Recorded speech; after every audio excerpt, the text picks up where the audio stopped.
Salut les abonnés, ça fait super plaisir de vous retrouver. Aujourd'hui, une revue masque avec Boule de Reel. Mais en fait, il ne s'agit pas de cette partie-là de Boule de Reel, mais plutôt de celle-ci.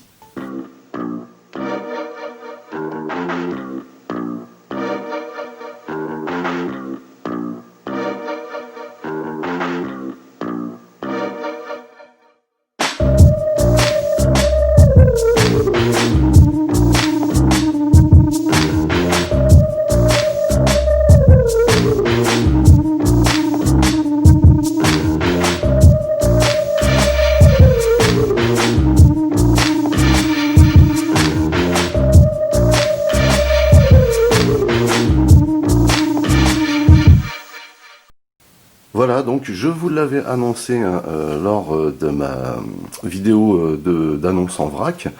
Ça y est, je l'ai reçu, le superbe sous-sol de Boule de Reel par notre créateur et customisateur national Cliff Dagger, dont en fait j'ai la primeur puisque je suis le premier à l'acquérir et du coup je vais pouvoir vous en faire profiter via cette revue. À savoir que, contrairement à mes autres revues ici, puisqu'il s'agit vraiment d'une œuvre originale, d'une création, c'est de l'artisanat, entre guillemets, et Cliff, c'est un passionné, c'est pas quelqu'un qui fait ça,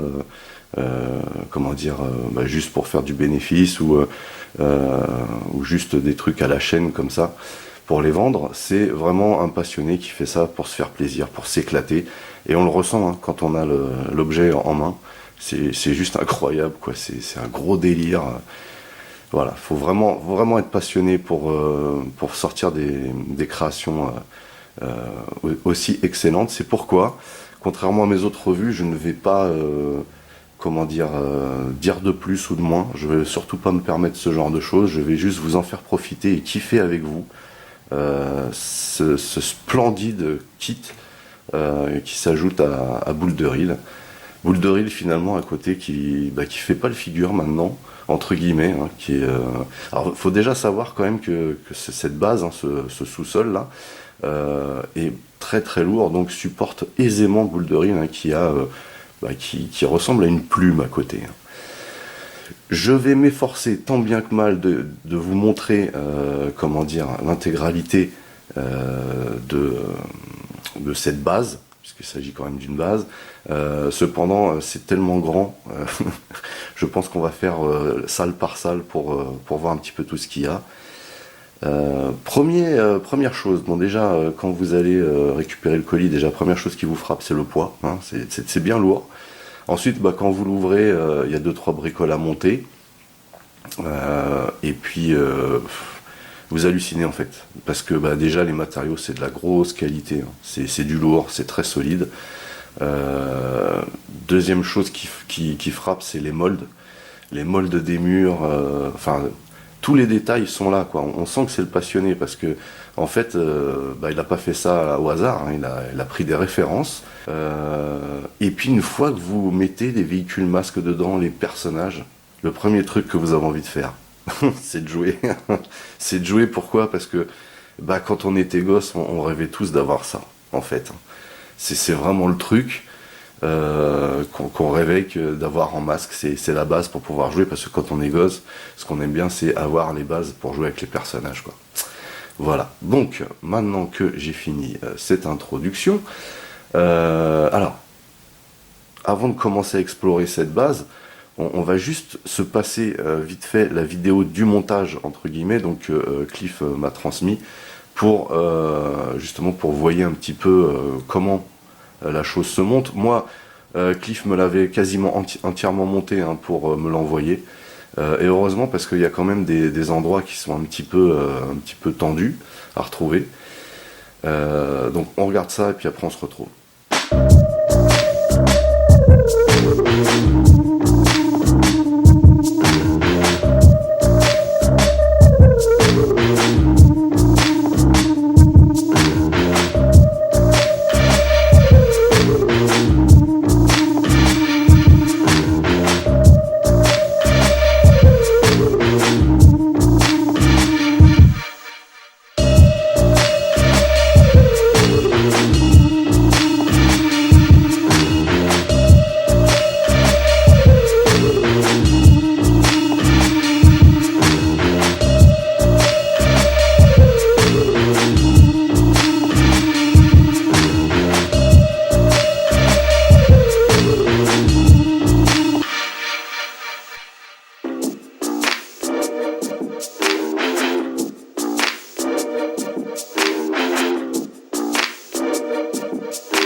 le premier truc en fait qui fait halluciner aussi quand on commence à manipuler ce set, c'est les éclairages. En fait, c'est blindé d'éclairage. Donc moi j'ai été obligé de changer les piles, hein. J'en ai mis des neufs pour que ça pète bien comme il faut. Du coup, voilà, donc il y a des interrupteurs pour l'éclairage. Pour voir un petit peu la force de ces éclairages, je vais laisser juste la base allumée.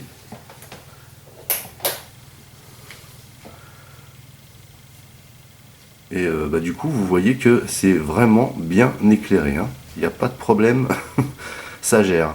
On commence donc avec l'arrivée dans la fameuse base masque.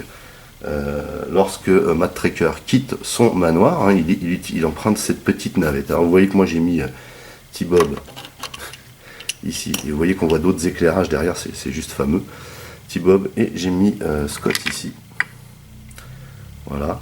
On a cette petite navette ici, vous voyez, qui est bien sympatoche, qui ressemble vraiment à ce qu'on voit dans la plupart des épisodes. Cependant, il y a d'autres épisodes où elle a la même couleur, mais elle est dessinée différemment, hein. Voilà. Mais effectivement, la référence, elle reste celle-ci. Et du coup, ça glisse. En fait, il n'y a pas de système de roue. C'est juste un rail, mais ça glisse super bien. Vous voyez? Donc, si je la pousse, voilà, nickel. Donc, déjà, rien que ça, c'est un délire. Mais vraiment. Donc, juste pour qu'on la voit de plus près. Vous voyez comment elle est fichue.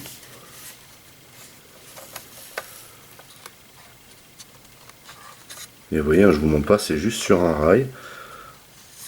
Donc en fait, comme cette navette est supposée faire les deux sens, vous voyez que elle a exactement la même configuration d'un côté comme de l'autre. Le cockpit bascule, vous voyez, génial. Et vous voyez qu'on a les banquettes ici, du coup, on peut très bien installer, vous voyez, Scott ici, là, fermer ça et renvoyer Scott dans le manoir Tracker. Hop. Vous voyez, ça glisse super bien. C'est vraiment stylé, hein. Alors bien entendu, on a une petite sortie ici, mais on peut pas passer à travers, ce qui paraît un petit peu normal, entre guillemets. Il n'y a pas l'utilité de le faire, et puis en plus vous avez cette petite partie du côté qui sert à ouvrir le cockpit, là, qui bloque sur le côté, et le cockpit est un petit peu trop haut et large pour passer, mais franchement ça n'a aucun intérêt de le sortir, quoi. Ce qui est vraiment fun, c'est de faire glisser ça, vous voyez, et ça glisse vraiment super bien. Par contre, pour l'ouvrir, il faut bien faire ça entre deux poteaux, comme ceci, et du coup je peux remettre T-Bob en place. Voilà. Donc super sympa, les éclairages ils déchirent vraiment. C'est la grande classe. Donc pour vous situer un petit peu certains espaces, vous voyez, en descendant la caméra, donc là on est du côté de la sortie des véhicules, au niveau de Boulder Hill. Et en dessous, on se retrouve directement dans le garage. Et en fait c'est là où on peut entreposer la plupart des véhicules masques. Alors vu sous cet angle, on voit qu'il y a quand même beaucoup d'espace, à savoir quand même que il y a beaucoup plus de hauteur ici qu'à l'étage d'en dessous. Et à savoir également qu'on pourrait très bien caler Rhino, vous voyez, donc, mais par contre Rhino ne passe pas sur la passerelle, il est trop grand. Firecracker au maximum tient dessus, ce que je vous montrerai après. Et il ne passe de toute façon pas sous le Porsche de Boulder Hill, mais vous pouvez quand même le stocker. Mais ça, c'est juste trop bien. Donc vous voyez, là, j'ai mis un petit délire en place. Il y a une espèce de petite console ici qui vient s'emboîter, là. C'est trop génial. Il y a des stickers originaux, toujours, qui sont postés à différents endroits, ce qu'on regardera sur d'autres points de vue de cet étage. Cet étage-là n'est pas du tout éclairé en fait en termes d'éclairage de salle. Le seul éclairage qu'il y a ici, c'est pour l'énergétisation des masques, ce qu'on va regarder en détail ensuite. Vous voyez là vraiment l'espace qu'il y a derrière, parce que j'ai pas voulu blinder exprès pour que vous voyez un petit peu comment on peut mettre tous les véhicules différents dans le sens qu'on veut en fait. Donc là j'ai fait la petite mise en scène de Alex qui bosse sur le véhicule de Rondo. Voilà, au fond on voit Condor, on voit l'arrière de Bulldog, ou Bulldoze, au choix. Quel que soit le point de vue qu'on ait de cette base, c'est juste incroyable. Mais vraiment, on n'a qu'une seule envie, c'est de jouer avec. Et ce qui est vraiment formidable en fait, et c'est là que je suis le plus impressionné, c'est hormis bien entendu les éclairages, mais ça reste basique, mais c'est quand même super stylé, c'est la simplicité d'action qu'on a, exactement la même chose qu'on avait à l'époque avec les jouets des années 80. On appuie sur un bouton, on lève une molette, et hop, ça agit directement. Voilà. Simplicité de mécanisme, mais au final, c'est la simplicité qui fait que ce set est très très opérationnel. Hein. Et on voit en dessous, vous voyez, le dessous du set Boule de Rille original. Et c'est vraiment trop cool. Et quand on continue à descendre, vous voyez, on se retrouve ici avec tout le côté, qui est super stylé également. Et donc on atterrit bien ici, hein, sur tout ce côté là, qui est juste en dessous du garage, qui prend vraiment tout le côté de la base. Hein. C'est vraiment, ça prend un bel espace. Et j'aime énormément en fait comment c'est fichu. On a des superbes molds sur les murs. C'est une très belle représentation de cet endroit navette qui peut paraître anodin, mais qui est quand même utilisé dans la plupart des épisodes.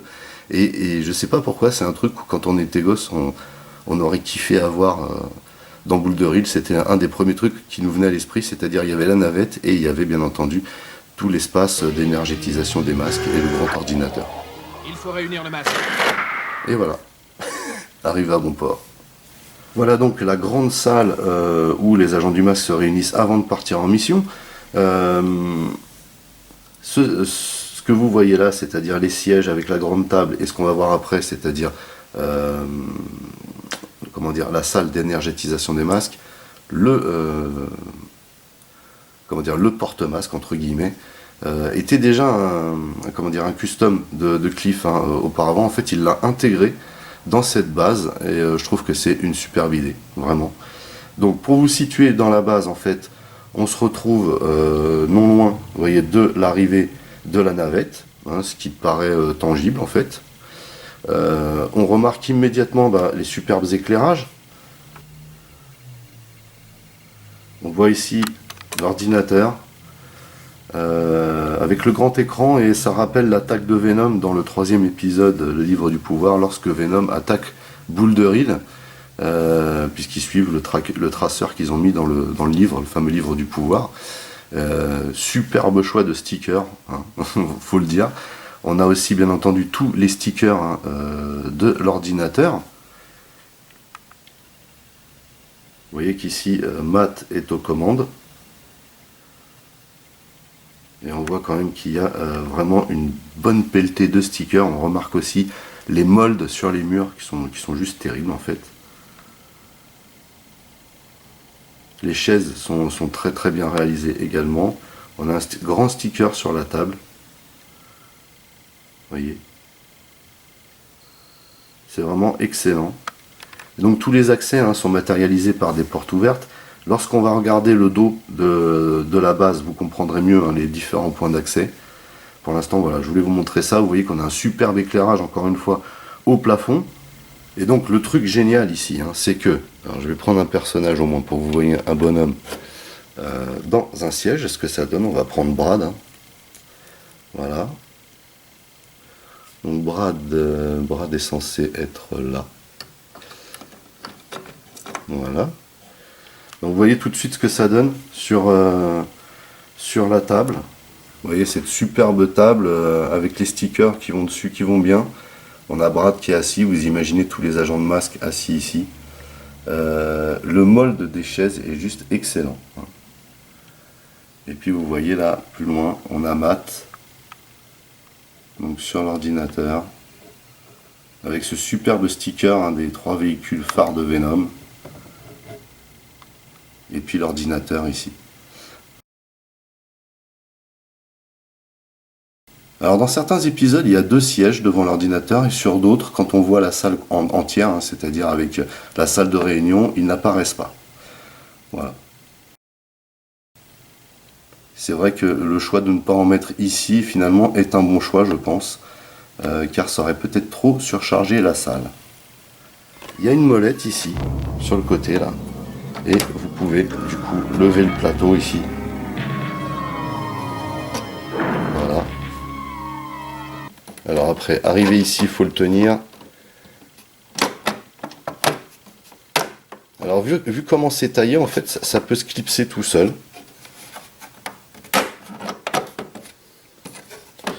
Pour l'instant, je vous laisse la vue d'en bas pour que vous voyez un petit peu comment ça se goupille. Vous avez ici une espèce de molette pour maintenir le plateau que vous glissez en dessous. Vous avez la même là-bas. Alors elle est moins accessible celle-ci. Et ici, vu que le cercle est bien taillé, elle a un peu plus de mal à se placer, la molette. Hein. Alors, je suis obligé de tirer dessus. Mais en tout cas, voilà, ça y est, c'est maintenu. Et bien sûr, donc vous voyez que chaque porte-masque correspond à peu près à un siège. Et du coup, on peut lancer l'énergétisation des masques. Et hop. C'est juste trop bien. C'est juste trop génial. C'est un kiff. C'est comme un rêve de gosse, quoi. C'est un truc de fou, quoi. Si j'avais eu ça quand j'étais gamin, punaise, je crois que j'aurais passé des heures et des heures et des heures. Sachant que Boulder Hill est quand même dans le top 5 des playsets des années 80 les plus célèbres, hein, avec bien entendu le château de Musclor, le porte-avions de G.I. Joe, genre de choses. Voilà, on retrouve Boulder Hill, et là, s'il y avait eu ça avec, mais juste un truc de fou, mais vraiment. Donc pour vous voyez un petit peu où ça se situe, hein, par rapport à la base originale, c'est juste en dessous, hein, des pompes à essence. Vous voyez qu'on a ici la grande pièce d'énergétisation, qui est juste magnifique. Vous voyez tous ces détails là. Terrible. Ce grand faisceau bleu là, vraiment la grande classe. On a aussi là une petite boule en dessous. Donc la boule qui est censée, hein, diffuser le rayon pour énergétiser les masques. Voilà. Et puis vous voyez ce que ça donne sur la table. Et ce que je vous disais, hein, les moldes des murs, c'est du gros mur vraiment massif, vous voyez. C'est vraiment trop classe, quoi. C'est terrible, hein. Vraiment cette reproduction de ce qu'on voit dans le DA, c'est vraiment génial. Et puis bien entendu la table ici.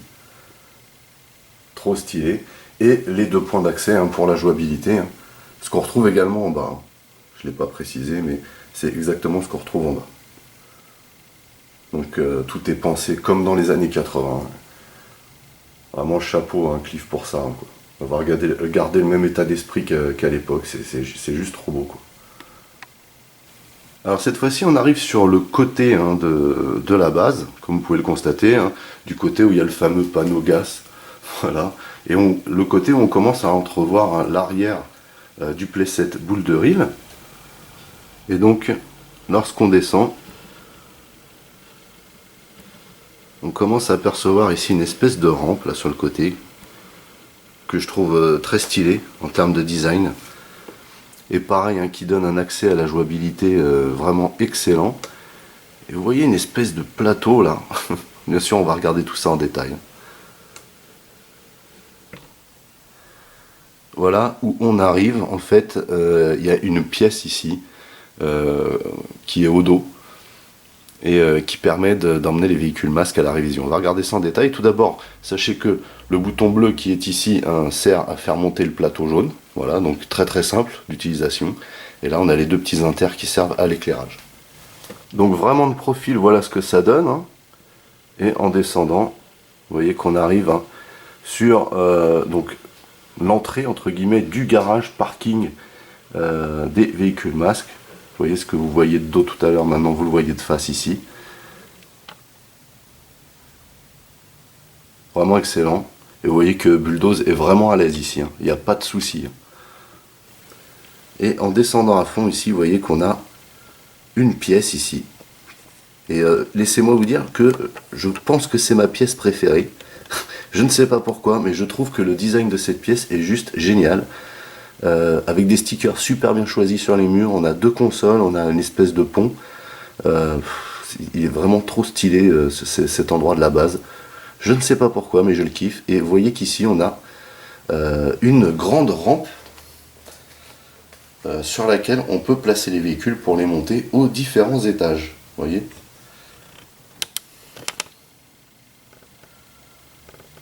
Vous voyez ce que ça donne? Alors cette rampe s'utilise de façon très très basique, hein. En fait c'est un système de rails. Vous voyez, il y en a des parties. J'aime beaucoup le molde de ce plateau. Je le trouve vraiment superbe. Rien que lui tout seul, il pèse bien son poids. Et en fait, vous avez juste à lever comme ça. Et c'est le poids du véhicule qui va faire que ça va se maintenir à l'intérieur. Vous voyez, ça va juste bloquer. Donc autant vous dire que les matériaux sont très solides. Et c'est vraiment super basique. C'est ça que je kiffe. Donc vous voyez que je vais emmener le plateau ici. Voilà, on le fait bien glisser. Alors le seul truc de cette rampe, c'est que bien sûr, il faut penser à mettre le véhicule en marche arrière, mais vous voyez que, arrivé à cet endroit, hein, de Boulder Hill, on a un petit décalage qui se crée, et on ne peut pas vraiment super bien passer les véhicules, à moins qu'ils soient plus petits, hein. Véhicules type moto, je pense que Raven doit pouvoir passer, Gator peut-être, mais l'écart qu'on a là, je sais pas, il aurait peut-être mieux valu décaler un petit peu la passerelle, je sais pas. Bon après c'est que mon avis, hein, mais je trouve ça quand même trop sympa. Bref, donc vous voyez que ça tient très bien, et du coup on va redescendre le véhicule, en maintenant quand même la passerelle un minimum. Elle a tendance, alors vu que c'est très solide et que c'est, comment dire, que c'est des bons matériaux, bah, ça grippe très bien.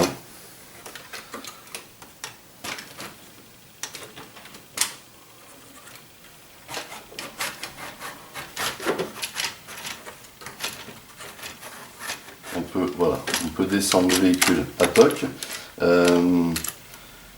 Donc ce que je vous disais, hein, c'est que la passerelle fait vraiment pile poil la taille de Firecracker, hein, que ce soit en largeur ou en longueur. Voilà.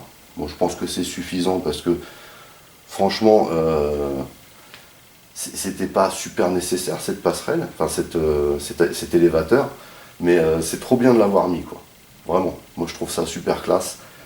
C'est juste qu'arriver ici, en fait, c'est dommage parce que quand on sort de cet élévateur, en fait, si on a un trop gros véhicule, bah ça coince, c'est juste ça en fait. Mais sinon, c'est stylé. Et donc, on arrive là. Et ici, vous voyez qu'on peut venir placer Firecracker sur le pont. Hop. Alors, là, on est vraiment... comment dire, on est vraiment pile poil, voilà, c'est ça que je voulais dire, pour placer le véhicule. Je trouve cette pièce mais super réaliste en fait, quoi. C'est vraiment dingue. Comme vous pouvez le constater sur ce plan, hein, c'est vraiment super réaliste, hein. C'est trop génial, je surkiffe. Donc ici, vous pouvez constater qu'on a la sortie de la passerelle. On a le pont qui est ici. Je vais sortir Buddy en douceur parce que la voiture est vraiment pile poil sur le pont. Alors, juste un truc comme ça, c'est vrai que ça aurait été classe avec cette base de Boulder Hill d'avoir un Buddy en bleu de travail. Juste une suggestion pour toi, Cliff, hein. Ça aurait été classe. C'est pas indispensable, mais ça aurait été classe. Donc là, vous avez une console, vous en avez une autre de l'autre côté. Et du coup, alors là, par contre, il faut être... parce que c'est pareil, voilà, ce que je vous disais. Donc ça, c'est de ma faute, c'est moi qui choisis un gros véhicule. Ce que je vous disais, c'est que ce sont des mécanismes basiques. Et ici, vous voyez qu'on a un système de... comment dire, vraiment à l'ancienne, hein, pour maintenir le pont en place. Voilà. Donc là, ça tient. Et vous pouvez, hein, lever sur différents crans, puisque vous voyez que là, Firecracker touche quasiment le plafond. Mais c'est pas gênant, parce que si je mets Buddy à côté, hop, on est à la bonne taille, hein, pour travailler sous la voiture. Trop classe. Vraiment super stylé. Je vais redescendre la voiture du pont, parce que elle est un petit peu quand même grosse pour ce pont là. Je Je vais juste la reculer pour vous montrer le fond de cette pièce, pour que vous voyez un petit peu où est-ce qu'on se situe. Alors, si elle veut bien rentrer dans la passerelle, merci. Voilà, on va laisser dans la passerelle pour l'instant. Donc pour que vous voyez un petit peu où on se situe, donc là on est bien derrière la base, et voyez ce que ça donne en fait. De dos. Donc on voit bien cette fameuse rampe là, pour l'élévateur, que j'appelle passerelle depuis tout à l'heure. On a bien le parking ici, on le voit hein, sur toute sa largeur. Vraiment, vous voyez toute la place qu'il y a ici. Incroyable. Et puis bien sûr, en descendant, on arrive sur cette superbe pièce hein, qui est ma pièce préférée en fait. Vous voyez, et donc là, on voit bien en bas Firecracker hein, qui attend dans l'élévateur. De ce point de vue-là, vous voyez également ici, donc on a l'accès hein, de la fameuse petite navette. On voit un couloir ici. Et en fait, tous les accès de cet étage se passent au niveau de ce couloir. Avant de vous montrer hein, justement ce couloir, hein, vous voyez ici on a un énorme sticker, hein, comme si Thunderhawk était passé au scan. On a une console ici, hein, de l'autre côté du pont, on a le pont qui est là, sur un système très basique de cran, vous voyez. Donc là, Buddy sur la console. On a un autre sticker ici hein, qui fait très, comment dire, très mécano au final, avec pas mal d'écrans, des données, un petit peu comme chez Speedy quoi. Ok. On a le superbe éclairage, j'aime énormément cet éclairage hein, qu'on trouve au plafond ici, qui donne un magnifique effet dans cette salle. Et vous voyez ici là, donc le couloir, au bout on a un mold fabuleux je trouve. Vous voyez. Et on a ce fameux accès, je ne sais pas si on va pouvoir voir T-Bob ici. Là on le voit mieux. Donc le fameux T-Bob que j'avais passé devant la porte là-bas, maintenant vous voyez où donne cette porte. Hein. Ça donne sur cette salle là. Et il y a une autre porte de l'autre côté. Vous voyez qu'on voit peut-être beaucoup moins bien, mais il y a l'accès, le fameux accès à la grande salle de réunion, la salle du grand ordinateur. Et j'aime énormément la configuration de cette salle, je ne sais pas pourquoi. Donc revenons à cet étage hein, pour que vous puissiez voir effectivement que Rhino rentre bien à l'aise même dans ce parking. Donc obligé quand même d'enlever Bulldog ou Bulldoze au choix.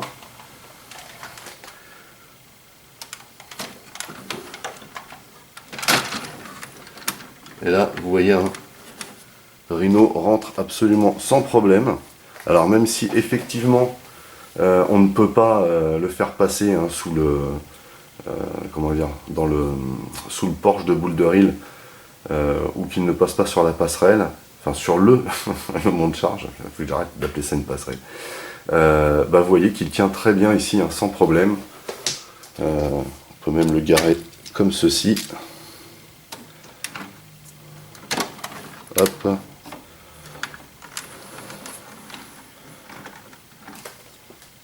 Et il reste encore de la place, hein, sans problème.